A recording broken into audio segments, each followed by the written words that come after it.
암호화폐 시장의 분위기가 그닥 좋지 않은 상황에서 그래도 인사를 드려보고 있는 크립토 마토입니다.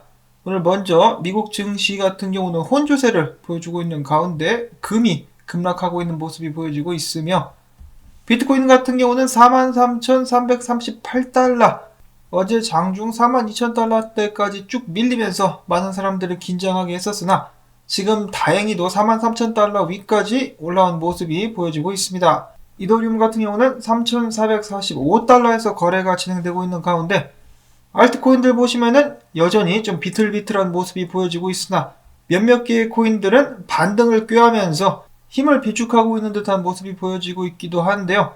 그 중에 아톰과 팬텀 긍정적인 회복세를 보여주고 있으며 마나 같은 경우 오늘 꽤 괜찮은 호재들이 나오기도 했었습니다. 자, 그러면은 나온 정보들을 하나둘씩 살펴보도록 하시죠. 첫 번째로는 어제 있었던 FOMC 연준의 의사록 발표 여파로 비트코인의 하방 압력이 커질 수 있다라고 코인데스크의 기구가 브래들리 키오는 이야기를 했습니다. 자, 그럼에도 불구하고 예정된 비농업 고용지표 발표를 앞두고 만약에 정치인들이 금리 인상 속도를 낮추라고 요구한다면 비트코인 가격이 다시 상승할 수 있다라고 되짚었다라고 하는데요. 근데 정치인들 입장에서도 만약에 그들의 임기 기간 동안에 인플레이션이 높게 올라가게 된다면 인기가 떨어져가지고 다음에 선거에서 승리할 확률이 줄어들게 된다라고 합니다. 그래서 정치인들이 금리 인상 시기를 늦추라고 할지는 의문인데요. 그렇지만 오히려 금리 인상 우려로 지금 현재 가격이 빠졌기 때문에 금리 인상 시기가 되면은 전혀 아랑곳하지 않고 비트코인 가격이 올라갈 수도 있다라는 의견들도 나오고 있습니다. 지금 겪고 있는 하락으로 인해서 선반영이 되고 있다라고 생각하는 것이죠. 자, 물론 그것은 긍정적인 케이스를 염두에 두고 있는 것인데요. 지금 당장 비트코인 가격이 빠지기 시작하면서 비트코인에 투자를 했었던 사람들이 고난을 겪고 있는 것이 사실이긴 합니다. 자, 일단 엘살바도르 같은 경우 비트코인이 43,000달러 아래로 떨어지게 되면서 약 15%의 손실을 보기도 했었다라고 하는데요.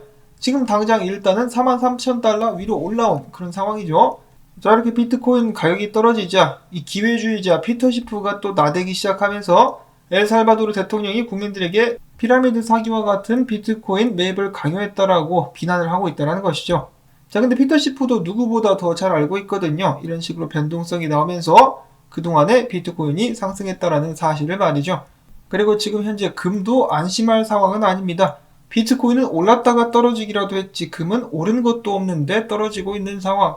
언제나 그렇듯이 삶의 중요한 교훈 중에 하나는 너나 잘하세요가 아닌가 싶습니다. 자, 한편 지금 현재 비트코인 가격이 떨어지고 있는 것을 오히려 기회로 보고 있는 사람들도 있다라고 하는데요.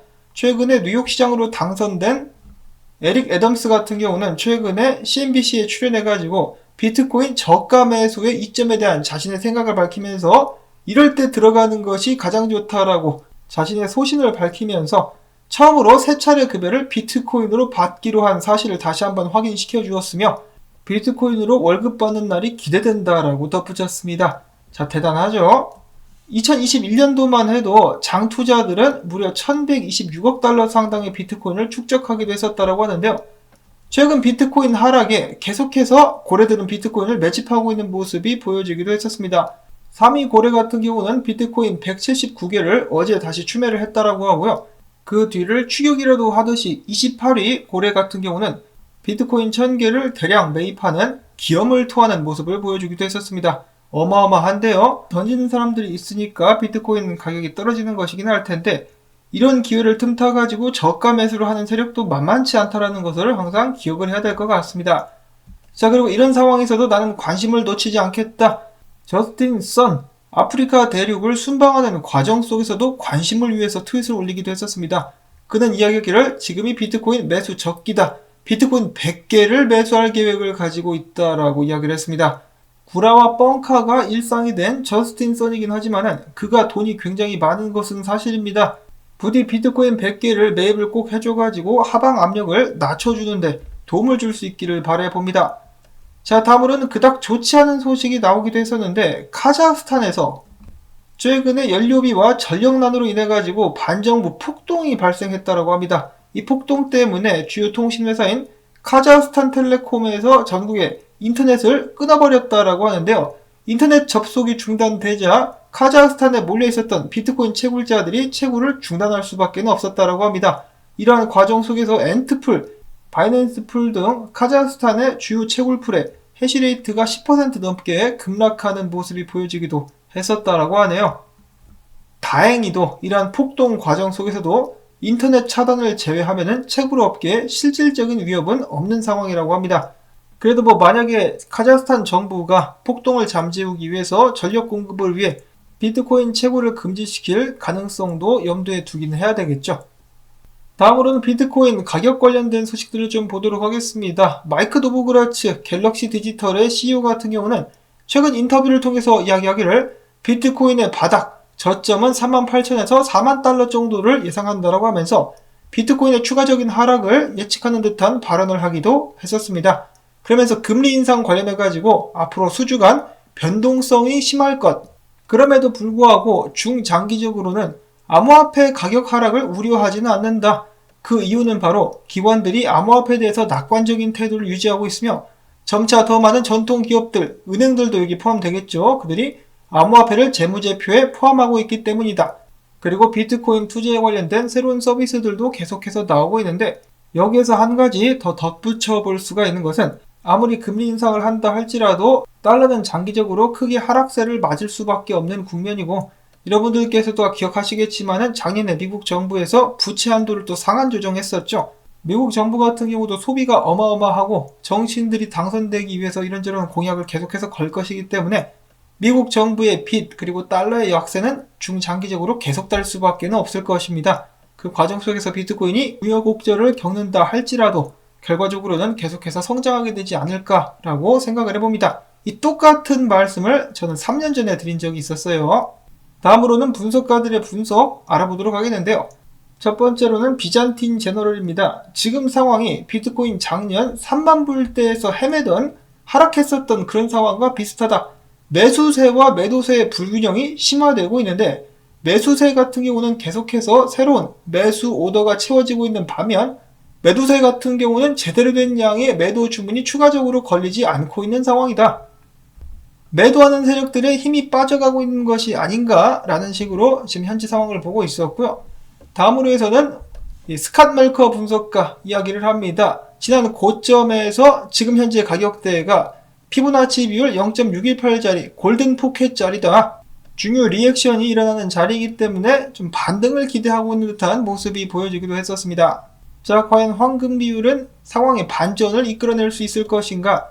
다음으로는 렉트 캐피털 분석가 비트코인 주봉을 보면서 이야기하기를 이번 주 주봉 마감 전까지 50 EMA 위까지 남색 선까지 올라갈 수 있다라면은 그래도 긍정적인 반응이라고 볼 수 있을 것이다라고 밝혔습니다. 자, 이번 주 봉마감 얼마 남지 않았는데 지금부터 말아 올리면서 위까지 올라갈 수 있기를 바라보는데요. 자, 이런 식으로다가 만약에 역사가 반복될 수도 있지 않을까라는 분석도 있습니다.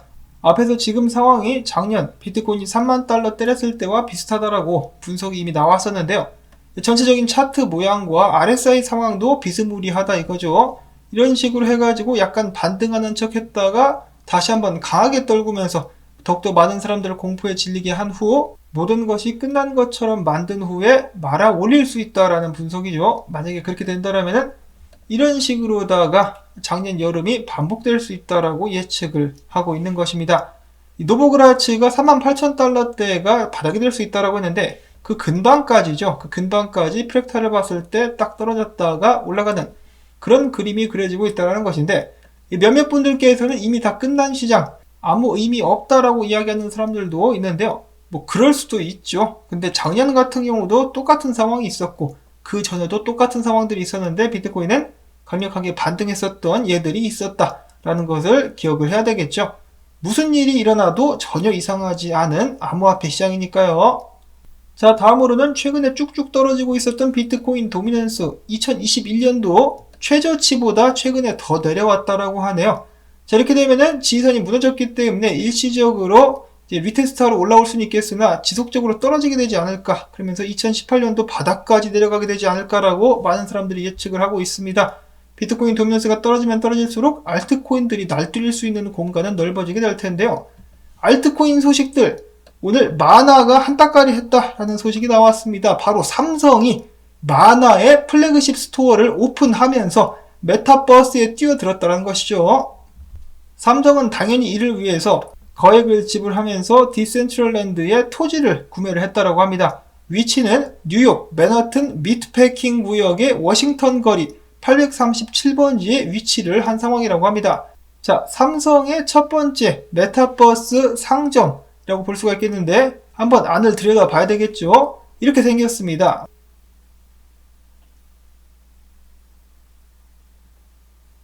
삐까뻔쩍하게 꾸며놨는데요.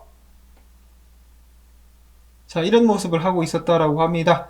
삼성의 메타버스 시장 진출, 그리고 이를 위해서 선택한 플랫폼이 디센트럴랜드 마나였었다. 자, 그리고 마나에 관련된 호재는 여기서 끝나지 않습니다. 세계 4대 테니스 대회 호주 오픈에서 이번에 디센트럴랜드 마나를 기반으로 해가지고 NFT를 출시한다라고 밝혔습니다.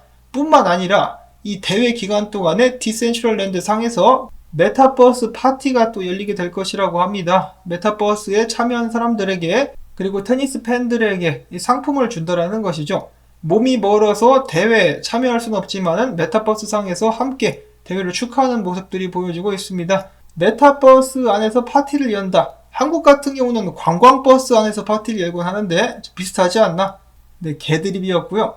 다음으로는 테니스 이야기가 나와서 말인데 저는 테니스에는 문외한인데 그래도 이름을 들어본 적이 있을 정도로 유명한 선수죠. 세레나 윌리엄스가 크립토 펑크를 구입했다라고 합니다. 와, 대단하네요. 이거 엄청 비싼데. 자, 그 다음으로는 독일의 축구 스타 마리오 괴체가 그의 트위터 프로필 사진을 또 크립토 펑크로 변경했다라고 하는데요. 이거 크립토 펑크 같이 보이지는 않는데 자, 아무튼 바꿨다라고 합니다. 계속되는 NFT 및 메타버스 열풍. 이어서 테조스 같은 경우는 프랑스 e스포츠 팀인 바이탈리티와 파트너십을 맺었는데요. 이를 통해서 테조스 광고 및 블록체인 교육 등을 지원하게 될 예정이라고 합니다. 나중에는 NFT도 당연히 출시를 하게 되지 않을까라는 생각이 듭니다. 마지막으로는 코인원에서 스텔라루멘 보유자를 대상으로 아쿠아 에어드랍을 지원하겠다라고 밝혔습니다. 자, 코인원뿐만 아니라 다른 거래소들도 조만간에 지원을 할 것 같은데요. 스텔라루멘 홀더분들께서는 참고를 꼭 해주실 수 있기를 바랍니다. 자, 이렇게 해서 저는 오늘 준비한 소식들 모두 다 전해드릴 수가 있었는데요.